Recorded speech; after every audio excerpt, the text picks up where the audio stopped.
Nagbabala po ang pag-asa na posibleng makaranas po ng mga kalat-kalat ng mga pag-ulan at pagkidlat-pagkulog ngayong araw po ng Biyernes, Abril 4 sa ilang bahagi po ng bansa dahil po yan sa epekto ng Intertropical Convergence Zone or AT-Easterlies. Ayon po sa 5 o'clock AM weather forecast ng ahensya, apektado po ng easterlies ang Davao Region, Sorsogon, Surigao del Sur, Basilan, Sulu at maging sa Tahawi-Tawi. Inaasahan po sa mga lugar na ito ang maulap na kalangitan na may kasamang kalat-kalat na mga pag-ulan at pagkidlat, pagkulog. Ang northeasterly wind flow naman ang magdudulot ng maulap na papawirin na may mga mahinang mga pag-ulan sa parte po ng Batanes at Babuyan Islands. Bahagyang maulap naman hanggang sa maulap na kalangitan na may mga pag-ambon ang mararanasan sa parte po ng Ilocos Region, Cordillera at nalalabing bahagi po ng Cagayan Valley dahil po yan sa naturang wind flow. Samantala, dito po sa parte ng Metro Manila at iba pang bahagi ng bansa, posible namang makaranas ng mga panandaliang pag-ulan o thunderstorm dulot po yan ng easterlies.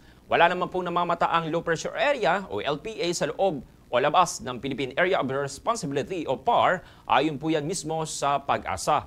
Pinapayuhan po ang publiko na maging alerto sa posibleng pagbaha o landslide, lalo na po sa mga lugar na mahina ang drainage system. Good morning, Batangas.